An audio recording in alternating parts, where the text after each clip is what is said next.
Okay, so now let us start with the next lecture. तो previous lecture में हमने देखा था कि मेटल्स और नॉन मेटल्स को सिर्फ फिजिकल प्रॉपर्टी के बेसिस पे सेग्रीगेट नहीं किया जा सकता। तो अब हम डिस्कस करेंगे the chemical properties of metals. ठीक है, तो सबसे पहले देखते हैं। देखो, केमिकल प्रॉपर्टीज का मतलब क्या होता है? कोई भी ऐसी प्रॉपर्टी जिसको आइडेंटिफाई करने के लिए या ऑब्जर्व करने के लिए कोई केमिकल चेंज होना ज़रूरी होता है। ठीक है, जैसे कि किसी चीज़ को आप बर्न करते हैं एयर की प्रेजेंस में, तो वो एक तरह का केमिकल चेंज है। कोई चीज़, कोई सब्सटेंस पानी के साथ कैसे रिएक्ट करता है, एसिड के साथ कैसे रिएक्ट करता है, बेस के साथ कैसे रिएक्ट करता है। तो जहाँ पर भी केमिकल कॉम्पोजिशन चेंज हो जाए किसी सब्सटेंस की, that particular process is called a chemical reaction. ठीक है, तो फर्स्ट केस हम देखेंगे कि what happens when metals are burned in air. तो लेट अस कलेक्ट। तो हमारे पास aluminium, copper, iron, lead, magnesium, zinc और सोडियम के सैंपल्स हैं। ठीक है, अब इन सैंपल्स को लेके हम एक एक्टिविटी करेंगे जिसके बेस पे हम देखेंगे कि इनका जो एयर के साथ रिएक्शन है वो कैसा होता है और उसमें क्या क्या डिफरेंसेस हैं। अब देखो, एक्टिविटी 3.9 में कहा गया है, hold any of the samples taken above with a pair of tongs. ठीक है, तो सैंपल लो और उसको एक बर्निंग फ्लेम के ऊपर प्लेस करना है, होल्ड करना है। ठीक है, और एक एक करके सभी मेटल सैंपल्स के साथ ऐसा करना है, उनको फ्लेम के ऊपर रखना है। ठीक है, अब collect the product if formed. तो फ्लेम के ऊपर रखने पे जो भी प्रोडक्ट बनता है उसको कलेक्ट करना है। Okay, then let the products and the metal surface cool down. फिर प्रोडक्ट जो भी बना उसको ठंडा होने दो, मेटल का सरफेस है उसको ठंडा होने दो। एंड अब ये भी देखना है आपको कि अलग अलग मेटल्स में कौन सा मेटल सबसे इजीली बर्न होता है और किसको बर्न करने में प्रॉब्लम आती है। फिर डिफरेंट डिफरेंट मेटल्स में क्या फ्लेम के कलर में कोई चेंज आया था। ठीक है, अगर फ्लेम का कलर चेंज हुआ तो किसके केस में, क्या सोडियम के केस में कलर और मैग्नीशियम के केस में कलर सेम था? अगर डिफरेंट था तो क्या क्या कलर्स थे? तो फ्लेम का कलर भी कैसे मेटल टू मेटल चेंज होता है नहीं होता, that we need to observe, क्योंकि ये चेंज होता है। ठीक है, मोस्ट ऑफ द मेटल्स के लिए अल्कली मेटल्स अगर हम बात करें, ठीक है, अल्कली या अल्कलाइन अर्थ मेटल्स की बात करें तो इनके लिए फ्लेम का डिफरेंट डिफरेंट कलर आता है। Then how does the metal surface appear after burning. तो जलाने के बाद मेटल का सरफेस कैसा दिखता है। Then arrange the metals in decreasing order of their reactivity. कौन सा मेटल सबसे जल्दी ऑक्सीजन के साथ रिएक्ट करता है और कौन काफ़ी स्लो रिएक्ट करता है। तो ये सारी की सारी चीज़ें हमने देखनी है कि किसका रिएक्शन स्लो है, किसका फास्ट है, किसके केस में कलर्स डिफरेंट डिफरेंट कलर्स आ रहे हैं, फ्लेम के, प्रोडक्ट कैसा बनता है, कोल्ड होने मतलब ठंडा होने के बाद प्रोडक्ट कैसा दिखाई देता है, उसमें कलर कोई चेंजेस आ रहे हैं। फिर आर द प्रोडक्ट सॉल्युबल, कि जो एयर के साथ रिएक्शन में प्रोडक्ट बना क्या वो पानी में सॉल्युबल है कि नहीं है। ठीक है, तो ये सारी की सारी एक्टिविटीज़ परफॉर्म कर भी सकते हैं।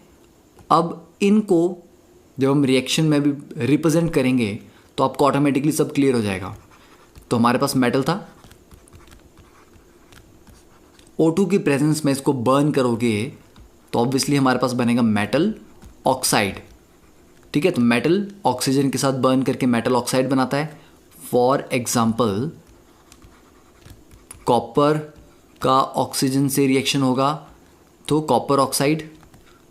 ठीक है, सिमिलरली एल्यूमिनियम का जो रिएक्शन है दैट इज एल्यूमिनियम ऑक्साइड। अब हमने एसिड बेस चैप्टर में पढ़ा था कि metallic oxides are basic in nature. Metallic oxides are basic और नॉन मेटल्स के जो ऑक्साइड्स हैं, non metallic oxides are acidic in nature. ठीक है, तो ये तो हो गए दो केसेस कि मेटेलिक बेसिक होते हैं और नॉन मेटल के जो ऑक्साइड हैं वो एसिडिक होते हैं। कुछ ऑक्साइड ऐसे भी होते हैं जो एसिड और बेस दोनों की प्रॉपर्टीज शो करते हैं। ठीक है, जैसे कि Al2O3 एल्यूमिनियम का ऑक्साइड। ठीक है, तो यहाँ पर ये एक नया पॉइंट है आपके लिए कि some metal oxides, some metal oxide for example Al2O3, then zinc oxide ZnO और भी हैं etcetera, show both acidic as well as basic properties, both acidic as well as basic properties।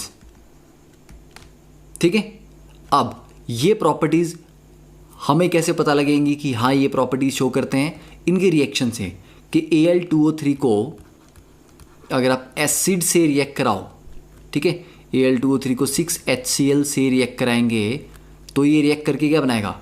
Salt, क्योंकि acid और base. अब यहाँ पर जो HCl है ये तो एसिड की तरह काम कर रहा है और Al2O3 अब बेस की तरह काम करेगा, तो एसिड प्लस बेस बनेगा सॉल्ट, तो AlCl3 बन गया सॉल्ट प्लस 3H2O। और यही Al2O3 अगर इसको हम बेस के साथ ट्रीट करते हैं तो ये खुद एसिड की तरह बिहेव करता है। तो मतलब ज़रूरत पड़ने पे ये एसिड की तरह भी काम कर सकता है और बेस की तरह भी काम कर सकता है। ठीक है, तो दोबारा अब एसिड बेस रिएक्शन में सॉल्ट बनेगा NaAlO2। तो ये जो प्रोडक्ट्स हैं ये आपको याद करने हैं। ठीक है, NaAlO2 का नाम है sodium aluminate plus H2O। Clear? अब ऐसे जो मेटल ऑक्साइड होते हैं जो दोनों एसिडिक और बेसिक प्रॉपर्टीज शो करते हैं, these are called amphoteric oxides. These are called amphoteric oxides. ठीक है, तो क्या एग्जांपल याद रखने? Al2O3 और जिंक ऑक्साइड। देन अब सॉल्युबिलिटी की बात पूछी थी, are the product soluble in water? तो कुछ मेटल ऑक्साइड सॉल्युबल होंगे और कुछ मेटल ऑक्साइड इनसॉल्युबल भी होंगे। ठीक है, जैसे कि सोडियम का ऑक्साइड है Na2O, तो Na2O डिसॉल्व करता है, तो Na2O सॉलिड जो है उसको पानी में अगर हम डालेंगे तो ये सोडियम हाइड्रोक्साइड देता है जो कि स्ट्रॉन्ग बेस है। वैसे ही पोटाशियम ऑक्साइड, इसको पानी में डालेंगे तो ये भी पोटाशियम हाइड्रोक्साइड देगा, अल्कली बनाएगा। तो ये ऑक्साइड तो सॉल्युबल थे, पर कॉपर के ऑक्साइड की बात करें, जिंक के ऑक्साइड की, तो they will not be soluble. तो कुछ मेटल ऑक्साइड सॉल्युबल होंगे, कुछ मेटल ऑक्साइड सॉल्युबल नहीं होंगे। तो आपको ये रिएक्शन याद होनी चाहिए कि कौन सा ऑक्साइड पानी में क्या प्रोडक्ट बनाता है। देन नेक्स्ट इज कि all metals do not react with oxygen at the same rate. तो कुछ मेटल बहुत फास्ट रिएक्ट करेंगे ऑक्सीजन के साथ और कुछ का रिएक्शन काफ़ी स्लो होगा। ठीक है, तो different metals show different reactivities towards oxygen. जैसे पोटाशियम और सोडियम की बात करें तो पोटाशियम और sodium they have vigorous reaction, they react vigorously. ठीक है, तो इनको कभी भी ओपन एयर में नहीं रखा जाता क्योंकि ये इमीडिएटली एयर के साथ बहुत वायलेंटली रिएक्ट करते हैं। ठीक है, that's why these are kept in kerosene oil. तो इनको कैरोसिन ऑयल में डाल के रखते हैं ताकि इनका एयर के साथ कांटेक्ट ना हो, क्योंकि कांटेक्ट होगा तो बहुत विगरस रिएक्शन हो जाएगा। जबकि मैग्नीशियम, एल्यूमिनियम, जिंक, लेड ये मेटल एयर के साथ रिएक्ट करते हैं पर कोई विगरस रिएक्शन नहीं होता। ठीक है, यहां पर क्या बनता है? A thin oxide layer is formed on the surface. A thin oxide layer is formed on the metal surface. तो ऑक्सीजन के साथ रिएक्शन से ऑक्साइड तो बनेगा, वो ऑक्साइड सरफेस के ऊपर एक लेयर बना देता है। जैसे कि अगर ये हमारे पास मेटल का सरफेस है तो इसके सरफेस पे एक ऑक्साइड की लेयर बन जाएगी। इस ऑक्साइड की लेयर के बनने से क्या होगा, अब ये मेटल था, नीचे ऊपर ऑक्साइड की लेयर आ गई, ठीक है, दिस इज ऑक्साइड लेयर। अब इसके ऊपर जो एयर है, एयर का मेटल के साथ डायरेक्ट कांटेक्ट खत्म हो गया क्योंकि बीच में ऑक्साइड लेयर आ गई। तो जैसे ही सरफेस पे ऑक्साइड लेयर बन जाती है, फर्दर मेटल का एयर के साथ कांटेक्ट नहीं होता, इसलिए रिएक्शन रुक जाता है। तो ऐसा नहीं कि पूरा का पूरा जो मेटल है ये रिएक्ट करके ऑक्साइड में कन्वर्ट हो जाएगा। जस्ट जैसे ही पूरा सरफेस ऑक्साइड की लेयर से कवर हो गया, उसके बाद एयर और मेटल आपस में कांटेक्ट में नहीं आएंगे और उनके बीच में कोई फर्दर रिएक्शन भी नहीं होगा। ठीक है, तो ये याद रखना कि सोडियम पोटेशियम विग्रसली रिएक्ट करते हैं, मैग्नीशियम एल्यूमिनियम जिंक लेड के सरफेस पे थिन ऑक्साइड लेयर बन जाती है जिसकी वजह से फर्दर रिएक्शन रुक जाता है। देन आयरन की बात करें तो आयरन हीट करने पे, एयर पे हीट करने पे बर्न नहीं करता, ओके। पर आयरन अगर आप पाउडर्ड फॉर्म में लोगे या बहुत पतले पतले उसकी फाइलिंग्स लोगे तो वो विगरसली बर्न करती हैं। अब यहाँ इस डायग्राम में आप देख सकते हैं, पहले में आपने आयरन नेल ली हुई है, इसको हम हीट करते हैं तो हीट करने पे रेड हॉट होगी but it doesn't start burning. Second case में इट्स लाइक आयरन वूल या आयरन पाउडर, तो ये बहुत विगरसली बर्न करता है।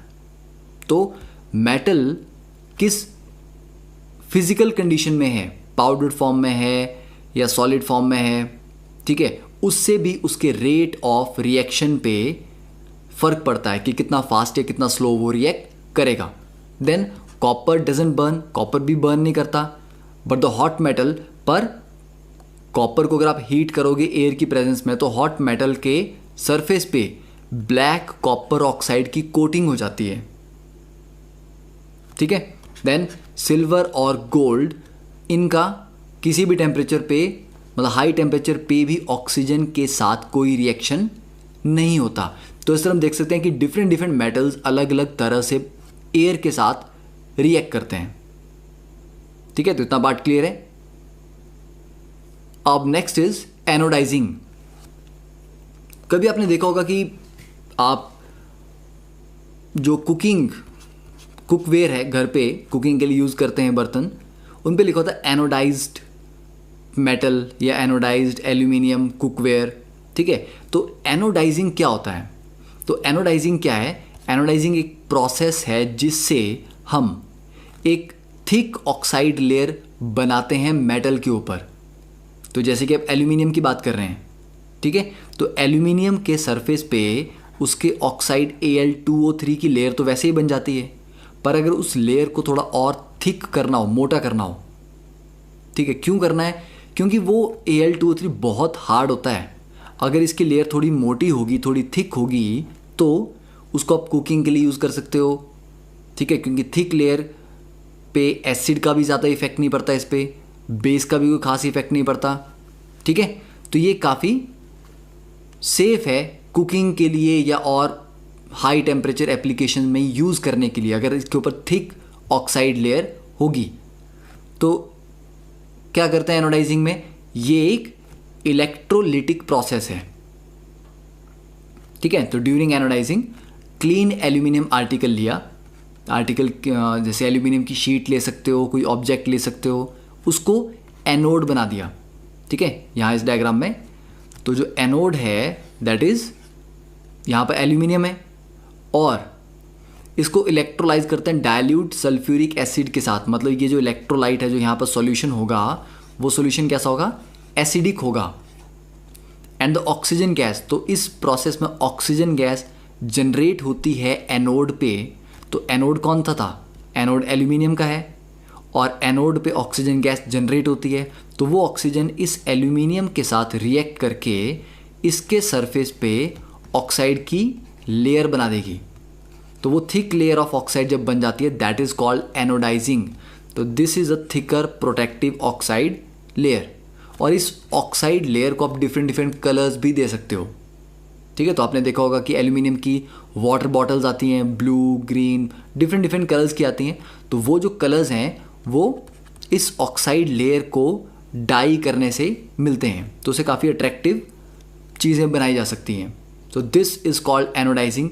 तो आपको ये पूरा पैराग्राफ प्रॉपरली पढ़ना है, नोट डाउन करना है कि क्या करते हैं, and you can also draw this particular diagram अगर आपको एग्जाम में पूछा गया कि व्हाट इज एनोडाइजिंग। ठीक है, तो दैट पार्ट इज क्लियर। अब next is what happens when metals react with water. तो first you just go through this particular activity कि क्या दिया हुआ है, and then is the next lecture we will discuss कि वाटर का reaction में क्या होता है।